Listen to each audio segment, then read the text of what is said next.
শ্রদ্ধেয় সম্মানীয় উপস্থিত আজকের মুসল্লিগণ, পর্দার আড়ালে অন্তরালে বসে থাকা মা ও বোনেরা, প্রশংসা করি সে আল্লাহ তাবারক ওয়া তাআলার, যে আল্লাহ তাবারক ওয়া তাআলা তিনি আমাদেরকে পৃথিবীর সমস্ত রকমের কাজ ব্যাধিগ্রস্ত থেকে মসজিদে আসার জন্য তৌফিক দান করেছেন। সে আল্লাহ তাবারক ওয়া তাআলার খুশি করার উদ্দেশ্যে আন্তরিকতার সাথে মনের ভিতর থেকে গভীর থেকে আমরা সকলকে আল্লাহ তাবারক ওয়া তাআলার খুশি করার উদ্দেশ্যে একবার আল্লাহর প্রশংসা করি। সকলেই বলি আলহামদুলিল্লাহ। আমরা আল্লাহ তাবারক ওয়া তাআলার প্রশংসা করতেও বখিলতা করি। আমরা বখিলতা করি আল্লাহ তাবারক ওয়া তাআলার প্রশংসা করা থেকে। কিন্তু আল্লাহ তাবারক ওয়া তাআলা যে আমাদেরকে কি দিয়েছেন একটুকু ভাবি। আমরা যে মুখের দ্বারা আজকে আলহামদুলিল্লাহটা বললাম, বেশি নাই জিহ্বাটা যদি আমার একটু উল্টো পাল্টা দিত, যদি এমন একটা জিহ্বা দিয়েছে যে জিহ্বাতে আমার কথা বাইর হয় না। আমরা দেখি অনেক মানুষ আছে যারা তোতলা, কথা বলতে পারে না, তো করে। এরকম বিভিন্ন রকমের মানুষ আছে যারা মুখ থেকে কথা বলতে পারে না, বোবা। তো আল্লাহ তো আমাদের তাদের ভিতরে বানায়নি। তো সেই আল্লাহ তাবারক ওয়া তাআলার এইটা ভেবে একটু প্রশংসা করি যে আল্লাহ তুমি আমাকে জিহ্বা দিয়েছো, আমাকে কথা বলার শক্তি দিয়েছো। আপনার এই জিহ্বা যদি না দিত তাহলে আপনার মনের বাসনা, মনের আকাঙ্ক্ষা, মনের ভালোবাসাটা, আপনি আপনার সবচেয়ে প্রিয় মানুষ, আপনি আপনার সবচেয়ে আদরের মানুষ, আপনি আপনার সবচেয়ে কাছের মানুষের সাথে মনের ভাব প্রকাশ করতে পারতেন না। আপনি আপনার পিতার সাথে বলতে পারতেন না, আপনি আপনার স্ত্রীর সাথে কথা বলতে পারতেন না, আপনি আপনার সন্তানের সাথে কথা বলতে পারতেন না, আপনি আপনার মায়ের সাথে কথা বলতে পারতেন না। তো আল্লাহ তাবারক ওয়া তাআলা তিনি আমাদেরকে জিহ্বা দিয়েছেন, সে আল্লাহ তাবারক ওয়া তাআলার প্রশংসাটা করে আমরা কাঞ্জুসি করব? তো সেই আল্লাহর আরেকবার প্রশংসা করি, সকলেই একবার জোরে সোরে বলি আলহামদুলিল্লাহ। তারপর আমাদের ধর্মের গুরু, কর্মের সেরা, নবী কুলে শিরোমণি নবী মুহাম্মদ রাসূলুল্লাহ সাল্লাল্লাহু আলাইহি ওয়াসাল্লামের উপরে অগণিত দরুদ ও সালাম বর্ষণ হোক। আমরা সকলে বলি আল্লাহুম্মা সাল্লি আলাইহি আল্লাহুম্মা বারিক আলাইহি। আমি আজকে আপনাদের সম্মুখে পবিত্র আল কোরআনুল কারীম সূরাতুত তাহরিম 66 মানে 66 নম্বর সূরা 6 নম্বর আয়াত পাঠ করেছি। এই আয়াতকে সম্মুখে রেখে আমি আমার আলোচনাকে ইতি করব। আমা তৌফিক ইল্লা বিল্লাহ। আজকে আমার আলোচনার বিষয় হলো কু আনফুসাকুম ওয়া আহলিকুম নারা। সমস্ত সব কিছুর একটা মেন উদ্দেশ্য, প্রতিটা মুমিন মুসলিমের একটাই উদ্দেশ্য, সেটা হলো এই যে আমরা জান্নাত পাবো বা জান্নাতে যাব। এই উদ্দেশ্যটা প্রতিটা মুমিন মুসলমানের থাকা দরকার। আর সেই বিষয়টা কি? কু আনফুসাকুম ওয়া আহলিকুম নারা। তোমরা নিজে জাহান্নামের আগুন থেকে বাঁচো আর নিজের পরিবার বর্গকে জাহান্নামের আগুন থেকে বাঁচাও। এটা হলো আজকের আমার বিষয়। আসি আমরা বিগত 1 মাস কষ্ট সাধন করে, খুবই কষ্টের সাথে, কি দরকার ছিল? আল্লাহ তাবারক ওয়া তাআলার রুজিতে কি কম পড়ে গিয়েছে? আমাদের 1 মাস কষ্ট করে সারাদিন না খেয়ে রাখার কারণ কি? আল্লাহ তাবারক ওয়া তাআলার রুজি ভান্ডারে কি কম হয়ে গিয়েছিল যে 1 মাস এরা যদি না খায় তাহলে আমার রুজি ভান্ডারে কিছু বেড়ে যাবে? এইরকম কোনো উদ্দেশ্য ছিল না। আমরা জানি অন্যান্য মাসে মানুষের যে স্বাভাবিকভাবে মানুষের যে খরচ হয় রমজান মাসের তার দ্বিগুণ হয় প্রতিটা পরিবারে। তাহলে আল্লাহ তাবারক ওয়া তাআলার এই উদ্দেশ্য ছিল না। আল্লাহ তাবারক ওয়া তাআলা কি উদ্দেশ্যে এই রমজান মাস রেখেছিলেন বা দিয়েছিলেন, আমি এই বিষয়টাকে নিয়ে যাচ্ছি আপনাদের কাছে। আল্লাহ তাবারক ওয়া তাআলা প্রতিটা মানুষকে একটা পৃথিবীর মানুষ রূপে গড়ে তোলার জন্য, আদর্শবান, ন্যায়নিষ্ঠা, সৎ চরিত্রবান মানুষ রূপে গড়ে তোলার জন্য আল্লাহ তাবারক ওয়া তাআলা প্রতিটা বিধিবিধানকে আল্লাহ তাবারক ওয়া তাআলা তিনি ফরজ করেছেন। এই রমজানটাকে লক্ষ্য করি আল্লাহ তাবারক ওয়া তাআলা তিনি বলছেন, ইয়া আইয়ুহাল্লাযীনা আমানু কুতিবা আলাইকুমুস সিয়াম কামা কুতিবা আলাল্লাযীনা মিন ক্বাবলিকুম লাআল্লাকুম তাত্তাকুন। এই আয়াতটা আপনারা শুনে শুনে হয়তো মুখস্থই করে ফেলেছেন। আল্লাহ তাবারক ওয়া তাআলা তিনি বলছেন যে তোমাদের উপরে সিয়ামকে ফরজ করেছি এই কারণে তোমাদের পূর্বপুরুষদের উপরেও সিয়াম ফরজ করা ছিল, লাআল্লাকুম তাত্তাকুন। একটাই উদ্দেশ্য আল্লাহর একটাই উদ্দেশ্য, না খেয়ে রাখার কোনো উদ্দেশ্য ছিল না আল্লাহর। লাআল্লাকুম তাত্তাকুন, যাতে করে তোমরা মুত্তাকি পরেজগার হতে পারো, যাতে করে তোমরা আল্লাহ ভীরু হতে পারো, যাতে করে তোমরা মানুষের মতো মানুষ হতে পারো। পৃথিবীতে আমরা বলি যে মানুষের মতো মানুষ পাওয়া খুব মুশকিল। বর্তমানে মানুষ দেখা যায় কিন্তু সৎ মানুষ দেখা যায় না, মানুষের মতো মানুষ দেখা যায় না। কিন্তু আল্লাহ তাবারক ওয়া তাআলা এটাই বানাতে চেয়েছেন প্রতিটা মুমিন মুসলমানকে, যে লাআল্লাকুম তাত্তাকুন, আমি সিয়ামটাকে দিয়েছি এই জন্য যাতে করে মানুষ মুত্তাকি পরেজগার হয়। কেন? আমাদের ভিতরে একটা ভয় দেখেন, আল্লাহ তাবারক ওয়া তাআলা এই রমজান মাস যখনই দিয়েছে তখনই মানুষের ভিতরে একটা ভয় দিয়েছে, কি যদি আমি এখন নেশাদার দ্রব্য পান করি তাহলে আমার রোজা নষ্ট হয়ে যাবে, একটা ভয়। 2 নম্বর ভয়, এই সময় যদি আমি কাউকে গালাগালি করি, মুখ খিস্তি করি, খারাপ কথা বলি, আমার রোজাটা নষ্ট হয়ে যাবে, 2টো ভয়। মানুষ কি করে? এক অপরের সাথে অন্যায় করে, মানুষ এক অপরের টাকা তারপরে বিভিন্ন রকম ঠকানোর চেষ্টা করে। সিয়াম অবস্থায় প্রতিটা মানুষের এই ভয়টা থাকে যে আমি এই সময় যদি কোনো একটা অন্যায় কাজ করি আমার রোজাটা নষ্ট হয়ে যাবে। তো আল্লাহ তাবারক ওয়া তাআলা মানুষকে এই বাধা প্রদানের জন্য এই সিয়ামটাকে ফরজ করলেন। আর সিয়ামের শাব্দিক আর আবিধানিক অর্থ হলেই মানুষকে অশ্লীল কাজকর্ম থেকে বিরত রাখা। তাহলে আল্লাহ তাবারক ওয়া তাআলার উদ্দেশ্য কি? রমজান মাসটা দিয়ে প্রতিটা মানুষকে আমি প্র্যাকটিস করাবো, মানুষকে আমি প্র্যাকটিক্যালে যাতে করে তার জীবন যাপন করতে পারে মুত্তাকি হিসাবে, পরেজগার হিসাবে। এই জন্য আল্লাহ তাবারক ওয়া তাআলা তিনি এই রমজান মাসটা দিয়েছেন। এবার এই রমজান মাসটা আমার মুত্তাকি হওয়ার জন্য আল্লাহ তাবারক ওয়া তাআলা নবী জনাবে মুহাম্মদ রাসূলুল্লাহ সাল্লাল্লাহু আলাইহি সাল্লাম তিনি বলছেন, শোনো, প্রতিটা মানুষের সর্বপ্রথম যেটা পরিবর্তন করার জিনিস সেটা হলো অন্তর। প্রতিটা মানুষের যেটা সর্বপ্রথম পরিবর্তন করার জিনিস সেটা হলো অন্তর। আর অন্তরকে কাল্ব বলা হয়। কাল্ব মানে হলো পরিবর্তনশীল, কাল্ব মানেই হলো পরিবর্তনশীল। আপনি ডিকশনারি খুলে দেখবেন যে কাল্ব যে আমরা বলি, কাল্ব মানেই হলো পরিবর্তন। মানুষের অন্তর সর্বসময়ের জন্য পরিবর্তন হতে থাকে। এখন একরকম ভাবছি, কিছুক্ষণ পরে আর এক রকম ভাবছি। তো এই ভাবার পরিবর্তনটার নামই হলো পরিবর্তন। আল্লাহ তাবারক ওয়া তাআলা নবী জনাবে মুহাম্মদ রাসূলুল্লাহ সাল্লাল্লাহু আলাইহি সাল্লাম তিনি বলছেন, আত্তাকওয়া হাহুনা, আত্তাকওয়া হাহুনা, আত্তাকওয়া হাহুনা। শুনে রেখো, মানুষের পরহেজগারিতা, মানুষের মুত্তাকি হওয়াটা হলো অন্তরে। মানুষ অন্তর থেকে যতদিন পরিবর্তন না হবে, মানুষ অন্তর থেকে যতদিন পরিবর্তন না হবে তার কোনো রেহাই নেই, তার কোনো রেহাই নেই। আমরা বলি সাধারণভাবে, আপনার বলি, আমরা ভালো করে বুঝি যে আমরা যখন কোনো মানুষকে কবরের ভিতরে শোয়াই, তার আত্মাটাকে শোয়াই না তার দেহটাকে শোয়াই? সকলেই উত্তর দিবেন যে একটা দেহটাকে, মৃত দেহ, তার ভিতরে আত্মা নেই, অতএব তার ভিতরে অন্তর নেই, তার ভিতরে প্রাণ নেই। এরকম বডি খলপাটাকে আমরা কিন্তু কবরের ভিতরে শোয়াই। আসলে কি সেই বডি শাস্তি পায়? আসলে কি ওই বডি শাস্তি ভোগ করে? না, আত্মাটা শান্তি ভোগ করে, আত্মাটা শাস্তি ভোগ করে। তাহলে আত্মাটাই হলো মেন, আর আমাদের এই মনটাই হলো মেন। মন পরিবর্তন করতে হবে। যদি সংশোধনের দিকে আমরা না আসতে পারি তাহলে আমাদের কোনো কাজে আসবে না। এবার আসি, আল্লাহ তাবারক ওয়া তাআলা পবিত্র আল কোরআনুল কারীমের ভিতরে বলছেন, ইয়া আইয়ুহাল্লাযীনা আমানু, হে ঈমানদারগণ, বিশ্বাসীগণ, কু আনফুসাকুম ওয়া আহলিকুম নারা, হে ঈমানদারগণ বিশ্বাসী শোনো, কু আনফুসাকুম, তোমরা নিজেদের জীবনটাকে আগে বাঁচাও।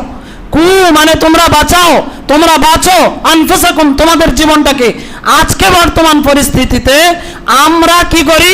নিজেরা নামাজ কালাম সব কিছু ছেড়ে দিয়ে পৃথিবীর সন্তানাদির জন্য ভবিষ্যৎ তৈরি করতে গিয়ে আমাদের ইবাদতের ঠিক ঠিকানা থাকে না, আমাদের সালাতের ঠিক ঠিকানা থাকে না, আমাদের ইবাদতের ঠিক ঠিকানা থাকে না, শুধুমাত্র কি সন্তানের ভবিষ্যৎ তৈরি করার জন্য।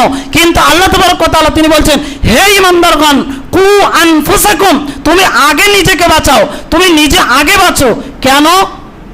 তুমি আগে যদি নিজেই না বাঁচবে তাহলে তুমি পরিবারকে কি করে বাঁচাবে? আল্লাহ তাবারক ওয়া তাআলা তিনি বলছেন, কু আনফুসাকুম, তুমি নিজে বাঁচো, তারপরে ওয়া আহলিকুম নারা, এবং তোমার পরিবার বর্গকেও তুমি জাহান্নামের আগুন থেকে বাঁচাও। ব্রাদার ইসলাম, আয়াতটাকে পরিপূর্ণ ব্যাখ্যা করে নিই, তারপরে আরো ব্যাখ্যা হবে। আল্লাহ তাবারক ওয়া তাআলা তিনি বলছেন, তুমি নিজে বাঁচো এবং তোমার পরিবার বর্গকে জাহান্নামের আগুন থেকে বাঁচাও। আমরা হাজি গাজী মুসল্লি যাই হোক না কেন, আমরা নিজেরা যদি 5 ওয়াক্ত সালাত কায়েম করি, ভালো ইবাদতের কাজ করি, নেকির কাজ করি, আর নিজের পরিবার যদি বেহায়াপনার সাথে থাকে, নিজের পরিবার যদি খারাপ পথে থাকে, নিজের পরিবার যদি অশ্লীল কাজের থাকে, আমি বলি আল্লাহর নবী জনাবে মুহাম্মদ রাসূলুল্লাহ সাল্লাল্লাহু আলাইহি সাল্লাম তিনি বলছেন, কাল কিয়ামতের ময়দানে ওই ফ্যামিলির, ওই পরিবারের গার্জেনের কোনো রেহাই নেই। কেন? তুমি নিজে নামাজ পড়েছিলে, কিন্তু তোমার পরিবারের উপরে নামাজ পড়ার জন্য তুমি জোরপূর্বক তাদের উপরে চাপ সৃষ্টি করনি। তুমি নিজেই ইবাদত করেছিলে, কিন্তু তোমার পরিবারকে ইবাদতের জন্য তুমি বাধ্য করেনি। এর জন্য তোমাকে কিন্তু কাল কিয়ামতের দিন আসামির কাঠগড়ায় উঠতে হবে। ব্রাদার ইসলাম, এবার আসি আল্লাহ তাবারক ওয়া তাআলা তিনি ওই আয়াতের ভিতরে কি বলছেন? ওয়াকুদুহান নাস ওয়াল হিজারা, তোমরা জাহান্নামের আগুন থেকে নিজে বাঁচো, পরিবার বর্গকে বাঁচাও। কেন? জাহান্নামের আগুনের ইন্ধন হবে, মানে জ্বালানি হবে কি? মানুষ এবং পাথর। মানুষ এবং পাথর। জাহান্নাম যে আগুনটা বর্তমানে আছে, সেই আগুন আরো তেজস্বী করার জন্য, আরো আগুনটা বাড়ানোর জন্য আল্লাহ তাবারক ওয়া তাআলা পাপী গুনাহগার বান্দাকে যখনই জাহান্নামের ভিতরে নিক্ষেপ করবে, আগুনটা যেন আরো দাও দাও করে উঠতে থাকবে। আমরা জানি যে আগুন এমন একটা জিনিস যাতে ফু দিলে আবার আগুন বেড়ে যায়। আবার অনেক সময় ওই আগুনের ভিতরে পেট্রোল, ডিজেল, বিভিন্ন রকম জিনিস দিলে আবার আগুন বেড়ে যায়। আবার অনেক সময় দেখবেন আগুনে লবণ ছিটালেও আগুন বাড়ে। আগুনে লবণ ছিটালেও কিন্তু আগুন বাড়ে। ব্রাদার ইসলাম, আল্লাহ তাবারক ওয়া তাআলা জাহান্নামের আগুনকেই দাও দাও করে জ্বলছে, সেই জাহান্নামের আগুনকে আবার মানুষকে দিয়ে যেমন আগুন আরো বৃদ্ধি করবেন। ওই জন্য আল্লাহ তাবারক ওয়া তাআলা তিনি বলছেন, ওয়াকুদুহান নাস ওয়াল হিজারা, মানব জাতি আর এই পাথরকে আল্লাহ তাবারক ওয়া তাআলা তিনি ওই জাহান্নামের ভিতরে নিক্ষেপ করবেন, জাহান্নাম আরো দাও দাও করে উঠতে থাকবে। ব্রাদার ইসলাম, এই আয়াতটা যখন আল্লাহ রাসূল সাহাবায়ে কেরামের সম্মুখে পেশ করছেন, এমন অবস্থায় একজন বৃদ্ধ ব্যক্তি তিনি বলছেন, হে আল্লাহ রাসূল, জাহান্নামে যে পাথর দেওয়া, সে পাথরটা কেমন? জাহান্নামে যে পাথর থাকবে, সেই পাথরটা কেমন? দুনিয়ার চাইতে কি ছোট না বড়? আল্লাহ রাসূল সাল্লাল্লাহু আলাইহি সাল্লাম তিনি বললেন, শুনে রেখো, জাহান্নামের একটা পাথরের টুকরো গোটা পৃথিবীর যতগুলো পাথর আছে সমস্ত পাথরের চাইতে অনেক অনেক অনেক বড়। ব্রাদার ইসলাম, তাহলে বোঝা যায় জাহান্নামে যে পাথর দেওয়া হবে, সেই পাথরটা দেওয়ার পরে ব্রাদার ইসলাম যে পাথর দেওয়া হবে, ওই পাথরের দেওয়ার কারণে জাহান্নামের আগুন দ্বিগুণ আরো বেড়ে যাবে। এবার আসি যে ওই শুধু পাথরেই শেষ না, আল্লাহ তাবারক ওয়া তাআলা তিনি কি বলছেন, আলাইহা মালাইকাতুন গিলাজুন শিদাদুন লা ইয়াসুনাল্লাহ। এই জাহান্নামীদেরকে যখন জাহান্নামে নিক্ষেপ করা হবে, প্রতিটা জাহান্নামের দরজায় জাহান্নামের দারোগা আছে, জাহান্নামের দরজায় ফেরেশতা মণ্ডলী তিনারা দাঁড়িয়ে আছেন। আলাইহা মালাইকাতুন গিলাজুন, ফেরেশতাদেরকে জাহান্নামের দরজায় দাঁড় করিয়ে দেওয়া হয়েছে। তাদের সিফাত আল্লাহ বর্ণনা করছেন, তাদের গুণ বর্ণনা করছেন কিভাবে শুনুন। আলাইহা মালাইকাতুন গিলাজুন শিদাদুন, তাদের অন্তরটা এত কঠোর, তাদের অন্তরটা এত শক্ত, তাদের এতটা অন্তর নির্দয়, মানে তাদের অন্তরে ছিটি ফোটার দয়ার কোনো সীমা সংখ্যা নেই। একটু চুল পরিমাণের দয়া তাদের অন্তরের ভিতরে নেই। শিদাদুন, এবং তারা এত কঠোর অন্তরের নির্দয়, সেই ফেরেশতা তেনারা ওই জাহান্নামের দাঁড়িয়ে আছেন দরজার সম্মুখে। যখন জাহান্নামীর একটা দলকে জাহান্নামের দিকে নিয়ে যাওয়া হবে, জাহান্নামীদের একটা দলকে জাহান্নামে নিয়ে যাওয়া হবে, সেই জাহান্নামে নিয়ে যাওয়ার সময় জাহান্নামের প্রথম দরজায় যখন যাওয়া হবে, তখন দেওয়া হবে 4 লক্ষ ওই নির্দয় ফেরেশতা সেখানে দাঁড়িয়ে আছে। 4 লক্ষ নির্দয় ফেরেশতা দাঁড়িয়ে আছে। তাদের রং কালো, কুচকুচে কালো। তারা কেমন? তাদের দাঁতগুলো যেন বেরিয়ে আছে, কালো কুচকুচে, এবং তাদের শরীরটা এত মোটা সোটা, এত চামড়া মোটা, এত বডি মোটা, যে নবী মুহাম্মদ রাসূলুল্লাহ সাল্লাল্লাহু আলাইহি সাল্লাম মুফাসসিরিন ইকরাম তিনারা ব্যাখ্যা করছেন যে কোনো পাখি যদি উড়তে থাকে, কোনো পাখি যদি উড়তে থাকে, তাহলে তার সেই পাখিকে 70 বছর লাগবে এক কাঁধ থেকে আর এক কাঁধ পর্যন্ত যেতে। তাহলে এত মোটা আর এত বড় সড়ো হবে ওই ফেরেশতা তাদেরকে টানতে টানতে জাহান্নামের ভিতরে নিক্ষেপ করবে। কেন? তারা নিজেও জাহান্নামের আগুন থেকে বাঁচার চেষ্টা করেনি, পরিবারকে জাহান্নামের আগুন থেকে বাঁচানোর চেষ্টা করেনি। এরপরে ওই সব ফেরেশতারা আল্লাহর কোনোদিন নাফরমানি করে না, লা ইয়াসুনাল্লাহ, তারা আল্লাহর নাফরমানি করে না, ইয়াফআলুনা মা ইউমারুন, আর আল্লাহ যা হুকুম করেন সেগুলোকে তারা মেনে চলেন। ব্রাদার ইসলাম, সেই পরিস্থিতিতে আমি আপনি কিভাবে বাঁচবো? সেই পরিস্থিতিতে আমি আপনি কিভাবে বাঁচবো? আমাদেরকে তো বাঁচতে হবে। আল্লাহ তাবারক ওয়া তাআলা পবিত্র আল কোরআনুল কারীমের সূরাতুল আবাসা 80 নম্বর সূরা, সেই সূরার ভিতরে আল্লাহ তাবারক ওয়া তাআলা তিনি বলছেন 34, 35, 36 নম্বর আয়াতের ভিতরে কি, ফাইযা জাআতিস সাখা, কাল কিয়ামতের ময়দানে অতএব যখন সিংহায় ফুৎকার দেওয়া হবে, এমন একটা বিকট আওয়াজ হবে যে আওয়াজের কারণে প্রতিটা মানুষের কান যেন ফেটে যাবে। এমন বিকট আওয়াজের পরে আল্লাহ তাবারক ওয়া তাআলা তিনি হাসরের ময়দানে প্রতিটা মানুষকে একত্রিত করবেন। তখন কি হবে? ফাইযা জাআতিস সাখা ইয়াউমা ইয়াফিরুল মারউ মিন আখি, ভাই তার ভাইয়ের কাছ থেকে সরে যাবে, ওয়া উম্মিহি, মা সরে যাবে, ওয়া আবিহি, বাপ সরে যাবে, ওয়া সাহিবাতিহি, স্ত্রী সরে যাবে, নিজের আত্মীয় স্বজন সকলেই এক অপরের কাছ থেকে সরে যাবে। শায়ানু ইউগনি, ব্রাদার ইসলাম, আল্লাহ তাবারক ওয়া তাআলা তিনি বলছেন যে সকলেই যেন এক অপরের কাছ থেকে বিচ্ছিন্ন হয়ে যাবে। কেন এক অপরের কাছ থেকে? মুফাসসিরিন ইকরাম তিনারা বলছেন কয়েকটা কারণ আছে। তার ভিতরে একটা কারণ কি, মানুষের কষ্ট সহ্য করতে পারবে না, একজন আরেকজন আত্মীয়ের কষ্ট সহ্য করতে পারবে না কষ্ট দেখে, এবং একজন আরেকজনের কাছে সাহায্য চাওয়ার চেষ্টা করবে। বাপ সন্তানের কাছে সাহায্য চাইবে, সন্তান বাপের কাছে সাহায্য চাইবে, মা সন্তানের কাছে সাহায্য চাইবে, কেউ কারো সাহায্য করতে পারবে না। এজন্য সকলে এক অপরের কাছ থেকে ছুটে চলে যাবে। আল্লাহ তাবারক ওয়া তাআলা তিনি বলছেন ফাইযা জাআতিস সাখা, যখন কাল কিয়ামতের ময়দানে এই বিকট আওয়াজ হয়ে যাবে, তখন কেউ কারো সাহায্য করবে না। লা তাযরাতুন বিজরা উখরা, কেউ কারোর কাজে আসবে না, কেউ কারোর গুনার ভাগ নেবে না, কেউ কারোর নেকি দিবে না। এই বিভীষিকাময় পরিস্থিতিতে আমি আপনি কিভাবে বাঁচবো? এই বাঁচার জন্য আল্লাহ তাবারক ওয়া তাআলা তিনি বলছেন তোমরা নিজে বাঁচো এবং তোমার সন্তান পরিবারকে বাঁচাও। কিভাবে বাঁচাতে হবে আসুন আমরা কয়েক মিনিটের ভিতরে শুনে নিই। আল্লাহ তাবারক ওয়া তাআলার যখন নবী জনাবে মুহাম্মদ রাসূলুল্লাহ সাল্লাল্লাহু আলাইহি সাল্লাম তিনি এই আয়াতকে তেলাওয়াত করলেন, এখানে মুফাসসিরিন ইকরাম তিনারা ব্যাখ্যা করে বলছেন যে শোনো, তোমরা নিজে 5 ওয়াক্ত সালাত কায়েম করবে, নিজে সৎভাবে থাকবে, তোমরা প্রতিটা নিষিদ্ধ আল্লাহ এবং আল্লাহ রাসূলের প্রতিটা নিষিদ্ধ জিনিস থেকে তোমরা বিরত থাকবে। আর তোমার সন্তান যখন হবে, সন্তান হওয়ার পরে তুমি তাকে আযান দাও। ব্রাদার ইসলাম, এই আযানের ব্যাপারে হয়তো একটু ইখতিলাফ আছে, তারপরেও আযান দিলেন, তারপরে 7 দিন বয়স হয়েছে, ওই সন্তানের 7 দিন বয়স হওয়ার সাথে সাথে আপনি তার সুন্দর একটি নাম এবং তার জন্য একটি বা দুটি, ছেলের জন্য 2টি, মেয়ের জন্য 1টি ছাগল আকিকা করতে হবে। ব্রাদার ইসলাম, আজকে আমরা আকিকার বিধানকে হয়তো একটু পালন করছি, কিন্তু তার সাথে আমরা আবার কিছু জিনিস জড়িত করে দিয়েছি। সেটা কি? সেটা হলো এই যে আমাদের সন্তানকে হারামের কাজের ভিতরে ঢুকিয়ে দিচ্ছি। কেমন ভাবে?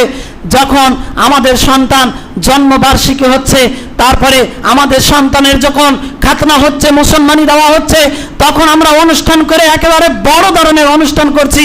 আপনি কেন হারামের ভিতরে প্রবেশ করছেন এবং নিজেও করছেন, সন্তানকেও করাচ্ছেন? ঠিক অনুরূপভাবে আজকে আবার গালে ভাতের অনুষ্ঠানও শুরু হয়েছে। আবার গালে ভাতের অনুষ্ঠান, ব্রাদার ইসলাম, এগুলো শরীয়তের কোনো ভিত্তি নেই। আল্লাহর নবী জনাবে মুহাম্মদ রাসূলুল্লাহ সাল্লাল্লাহু আলাইহি সাল্লাম তিনি কোনোদিনই এইগুলো করেননি, সাহাবা ইকরামও করেননি। যেগুলো করেছেন এবং করতে বলেছেন সেগুলো আপনাদেরকে বলি। আকিকা করতে হবে, সুন্দর একটি নাম রাখতে হবে। আকিকা এবং সুন্দর নাম খুবই গুরুত্বপূর্ণ জিনিস। আপনি যদি সুন্দর নাম রাখেন, নামের সাথে আপনার সন্তানের এফেক্ট পড়বে, নামের সাথে তার গুণ চলবে। ব্রাদার ইসলাম, এভাবে করে আপনার সন্তান যখন কথা বলতে শিখবে, আপনার সন্তান যখন খেতে শিখবে, আল্লাহ রাসূল জনাবে মুহাম্মদ রাসূলুল্লাহ সাল্লাল্লাহু আলাইহি সাল্লাম তিনি বলছেন কোন ব্যক্তির আল্লাহ রসুলের কাছে কোনো ছোট ছোট বাচ্চাদেরকে নিয়ে যাওয়া হতো, যারা প্রথম খেতে শিখতো। যখন খেতে শিখতো তাদেরকে নিয়ে যাওয়া হতো, আল্লাহ রসুল খেজুর চাবিয়ে দিতেন, সেই চাবানো খেজুরটাকে সেই ছোট্ট বাচ্চার গালে দেওয়ার সাথে সাথে সেই বাচ্চাটাও চাবাতে থাকতো। ব্রাদার ইসলাম, এই পদ্ধতি ছিল। ঠিক অনুরূপভাবে আপনি যদি পরেজগার মুত্তাকি ব্যক্তির কাছে নিয়ে গিয়ে কিছু একটা গালে তুলে খাইয়ে নেন, যাকে চাবানোর পরে হোক যাই হোক না কেন, এটাও কিন্তু সুন্নত। ব্রাদার ইসলাম, ঠিক অনুরূপভাবে আপনার সন্তানকে ছোট্টবেলা থেকে যখন নবীর সুন্নতের উপরে আপনি পরিচালনা করবেন, তাহলে কাল কিয়ামতের ময়দানে আপনি দায়বদ্ধ, দায় এড়িয়ে যাবেন। কি, হে আল্লাহ, আল্লাহ তোমার এবং রসুলের অনুসরণ করে আমার পরিবারকে, আমার সন্তানকে পরিচালনা করার চেষ্টা আমি করেছি, আল্লাহ তুমি আমাকে রক্ষা করো। কিন্তু আজকে থেকে যদি আমরা বিদআত, শিরিক, নিজের সন্তানকে যদি খারাপ পথের দিকে নিয়ে যায়, তাদের সম্মুখে যদি শিরিক বেদাত আমরা নিজেরাই করি, তারা শিরিক বেদাত কি করে ছাড়বে? আমরা যদি অশ্লীল কাজ কর্ম, নিষেধাজ্ঞ, খারাপ কথাবার্তা সবকিছু যদি আমাদের সন্তানের সম্মুখে বলি, তাহলে আমরা নিজেরাও সন্তানকে মানুষ করতে পারবো না, নিজেরাও বাঁচবো না এবং সন্তানাদিকেও বাঁচাতে পারবো না। এই জন্য আল্লাহ তাবারক ওয়া তাআলার নবী জনাব মুহাম্মদ রাসূলুল্লাহ সাল্লাল্লাহু আলাইহি সাল্লাম তিনি বলছেন, মুরু আওলাদাকুম, তুমি তোমার সন্তানকে হুকুম করো, আদেশ করো, ইরা সাবা আসিনি, যখন 7 বছর বয়স হবে, নামাজের জন্য, ওয়াজরিবুহুম আলাইহা ইরা 10 সিনিন, এবং নামাজ যদি না পড়ে, গাফেল থাকে, তাহলে তুমি তার প্রত্যাঘাত করো, তাকে মারো, নামাজ পড়ার জন্য তাকে বাধ্য করো। ব্রাদার ইসলাম, এই পদ্ধতি মোতাবেক যদি আমরা জীবনযাপন করি, নিজেরাও রক্ষা পাবো এবং সন্তানাদিদেরকে রক্ষা করতে পারবো। আল্লাহ তুমি আমাদের সকলকেই নিজের পরিবারকে রক্ষা করার এবং আমাদের নিজেরা বাঁচার তৌফিক দান করুন, আমিন। ربنا ظلمنا أنفسنا وإن لم تغفر لنا وترحمنا لنكونن من الخاسرين رب اغفر لي ولوالدي وللمؤمنين يوم يقوم الحساب ربنا اغفر لنا ذنوبنا وكفر عنا سيئاتنا وتوفنا مع الأبرار ربنا لا تزغ قلوبنا بعد إذ هديتنا وهب لنا من لدنك رحمة إنك أنت الوهاب ربنا آتنا في الدنيا حسنة وفي الآخرة حسنة وقنا عذاب النار رب اغفر لي ولوالدي وللمؤمنين يوم يقوم الحساب ربنا اغفر لنا ذنوبنا وكفر عنا سيئاتنا وتوفنا مع الأبرار اللهم صل على محمد وعلى آل محمد كما صليت على إبراهيم وعلى آل إبراهيم إنك حميد مجيد اللهم بارك على محمد وعلى آل محمد كما باركت على إبراهيم وعلى آل إبراهيم إنك حميد مجيد سبحان ربك رب العزة عما يصفون وسلام